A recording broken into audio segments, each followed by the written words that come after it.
Hey guys, this morning we had a big 6.7 earthquake going on, and I'd say it was close to like around 5 o'clock this morning, pretty close to 5 o'clock, somewhere around there. This morning I could feel the whole bed vibrating and shaking, and it lasted probably for like about, I'll say maybe about 7 to 10 seconds, somewhere around there, maybe a little bit longer. And then it stopped, and it started for a few seconds, and it stopped again. That's the way it was here in Tracy Martirez. But there's no damage. I just want to put this news out there. It's a little bit late. I woke up late this morning. I was really tired. We did a lot of traveling yesterday, so I'm going to do a video on that later on, actually. But I did want to put this out there, and you know that's a big earthquake. If that had hit on land, because where the epicenter was between Mindoro and Luzon. Okay, or Batangas, around there. So it was between those two areas in the ocean. So fortunately that didn't hit on land, because otherwise we probably would have had at least a little bit of damage, or if not bad damage, somewhere in about that range, probably with a 6.7. We have had earthquakes here before like that, and we got a lot of cracks on the wall.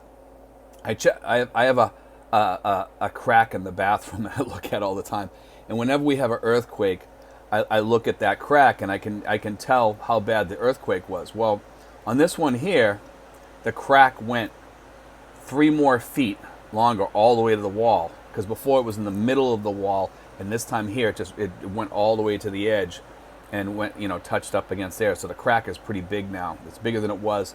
And I noticed some of the cracks in here. Some of them, it's funny because sometimes some of the cracks compress and they disappear. And sometimes when we have an earthquake, they separate, and then they stay like that for a while. And what happens is, this one here, on some of the cracks in the house, it's actually pushed it back together and made the crack less noticeable. And the one in the bathroom, it just made like a hairline crack all the way over to the wall. So it's kind of interesting, because I mean, that's the way I can tell. I can tell if an earthquake took place overnight or something like that by looking at the cracks.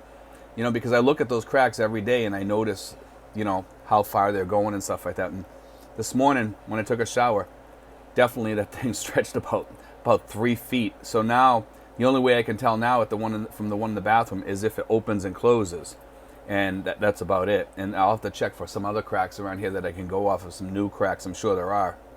But that's my earthquake detector. And I also actually have, it's funny, I have an alarm on the wall here, and I'll show you.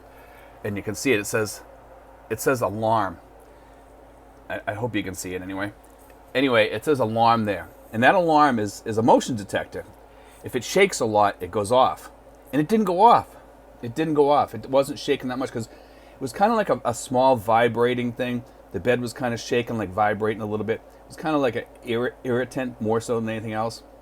And then it stopped, and then it started up again for a few seconds. And that's about it.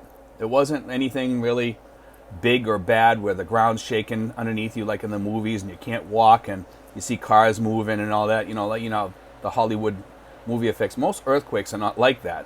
I mean, not to say that it can't happen that way on a really bad earthquake, probably on something that's bigger than a 6.7 or whatever. But sometimes when you're walking around, there's earthquakes that go on here and you don't even feel them, but the earthquake detector on my phone will go off, because that'll tell us that there's an earthquake going on, or a small one or whatever. But usually we don't feel them.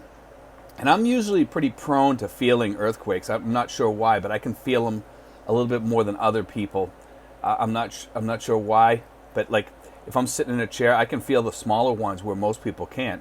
And then a couple seconds later, the earthquake detector will go off on my phone and tell me. So it is kind of funny that some people notice them more than others. They say that people that are empaths, or they have that type of personality, they pick it up more than others. Not sure why, but they do. But anyway, guys, I just want to put that out there about the earthquake. Nobody's hurt, nobody's injured, and everything's good. God bless, guys. Take care.